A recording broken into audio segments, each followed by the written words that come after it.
يوم جميل عليكم، أو بالمصري القديم هيرو نفر عليكم.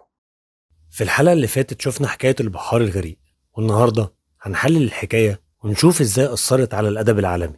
لكن خلونا الأول نبدأ بمصادر الحكاية ونعرف ازاي وصلت لينا. الحكاية مكتوبة على بردية بيرجع تاريخها لحوالي 2000 سنة قبل الميلاد في عصر الدولة الوسطى، ولحد دلوقتي دي النسخة الوحيدة للحكاية. البردية وصلت لنا سليمة وبحالة ممتازة، هنلاحظ فيها جمال الخط وتناسق الكلمات، كأن الكاتب راسم لوحة مش مجرد حد بينسخ وخلاص.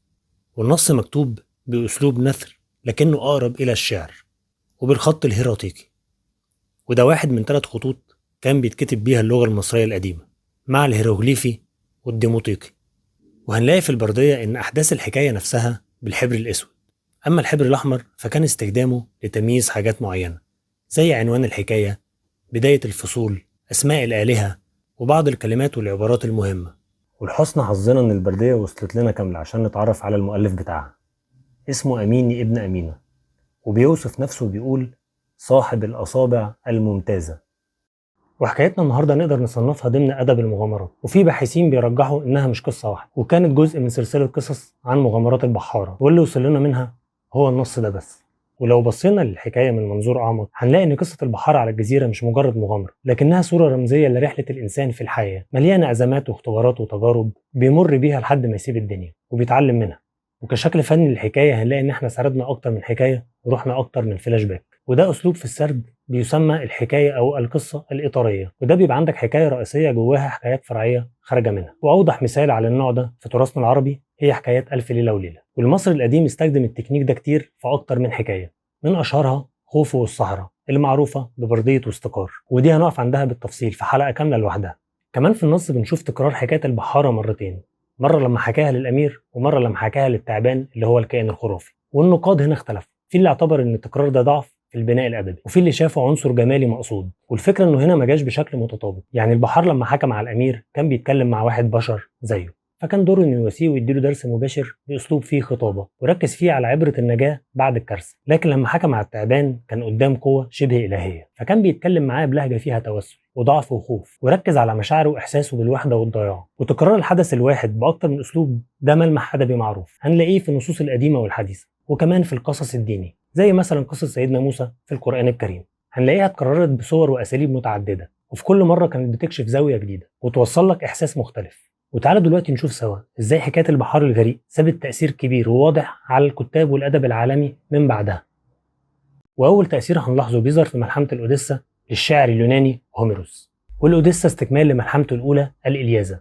وملحمة الأوديسا باختصار بتحكي عن راجل اسمه أوليس ورحلة عودته إلى وطنه بعد نهاية حرب طروادة. وفي رحلته اللي بتستمر 10 سنين بيعيش مغامرات كتير جدا، وبيقابل أهوال ومخاطر، بيقابل كائنات إلهية، صحراء، وحوش، مخلوقات غريبة. ومن ضمن الأحداث إن سفينته بتتحطم لكنه بينجو من الغرق، وبيوصل بعدها جزيرة وبيقابل هناك كائن خرافي عبارة عن حورية اسمها كالبيسو، وهي كائن شبه بشري بتوفر له الأمان والاستقرار، فبيعيش معاها لفترة. وبعدين الآلهة بتساعده إنه يسيب الجزيرة، فبياخد مركب وبيرجع على وطنه. والسيكونس اللي حكيته ده تقريبا هو بالظبط اللي موجود في حكاية البحار الغريق.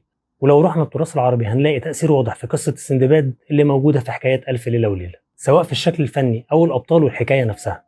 يعني في حكاية البحار الغريق عندنا البحار بيحكي المغامرة بتاعته للقائد بتاعه أو الأمير، وبيديله عبرة من اللي حصل. ونفس الحاجة بالظبط في السندباد البحري اللي بيقابل شيال فقير اسمه سندباد برضه، فبيحكي له عن مغامراته ورحلاته وسط البحار وعن الأهوال اللي شافها وإزاي قدر يعدي منها. يعني عندنا بطلين، واحد راوي بيحكي والتاني مستمع ليه. ده غير ان الاحداث الرئيسيه والبنى والتطور واخدين تقريبا نفس الشكل. الرحلات البحريه اللي خدها سندباد، العاصفه وغرق السفينه، نجاه البطل ووصوله لجزيره غامضه ومعزوله، لقائه مع كائن خرافي والحوارات ما بينهم، وفي الاخر سندباد بيسيب الجزيره وبيرجع بسلام لوطنه.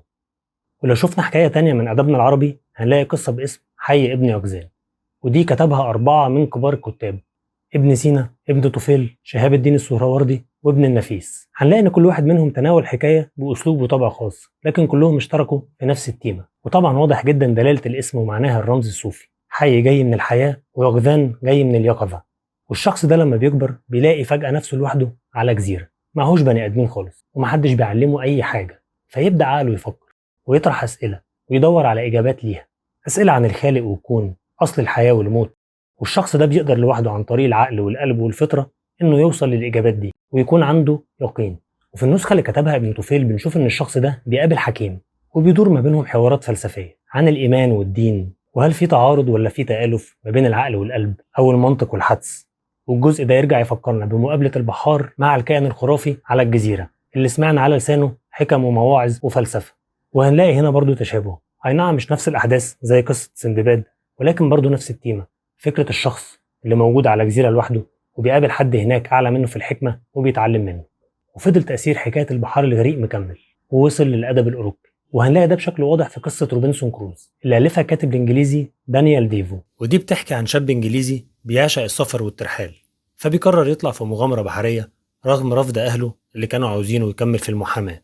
وخلال رحلاته بيقابل مغامرات كتير، في رحلة منهم بتتحطم السفينة وبيغرق كل اللي معاه، لكن بيلاقي نفسه على جزيرة مهجورة فبيعيش عليها سنين لوحده معتمد على نفسه في الأكل والشرب والمعيشة. بعدين بيقابل راجل من السكان الأصليين وبينقذه من قبيلة أكلة لحوم البشر، فبيحصل بينهم نوع من الصداقة.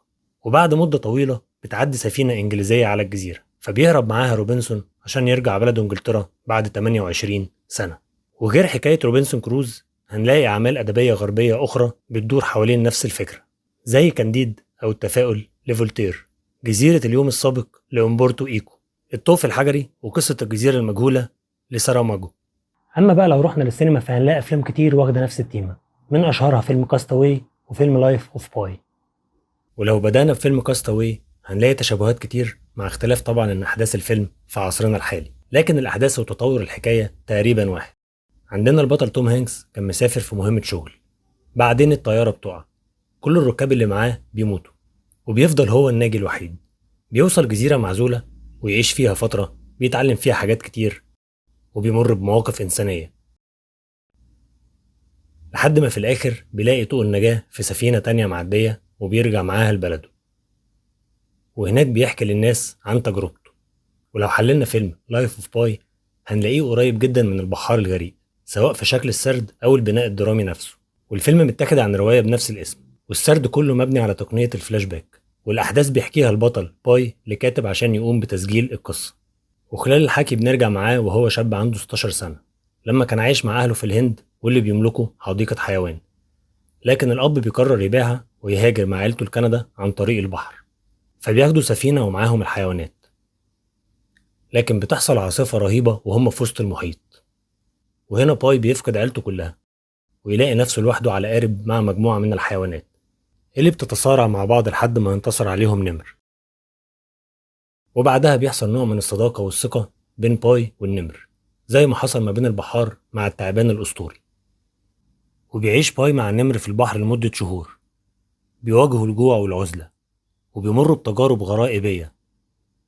بعدين يوصلوا لجزيرة غامضة وعجيبة فيها مزيج من الواقع والحلم، وفي النهاية بيسيب باي الجزيرة على سفينة تانية بتوديه المكسيك، وهناك بيحكي قصته لوكلاء تأمين تبع السفينة اللي غرقت في أول رحلته، عشان نشوف فلاش باك جديد وموقف شبه البحار لما حكى قصته للملك بعد رجوعه.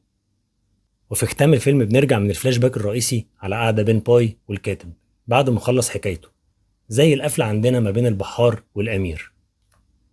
وبكده تكون رحلتنا النهاردة خلصت، لكن لسه مكملين رحلتنا الكبيرة مع سحر حكايات مصر القديمة وبرنامج كلمة أصل الحكايات.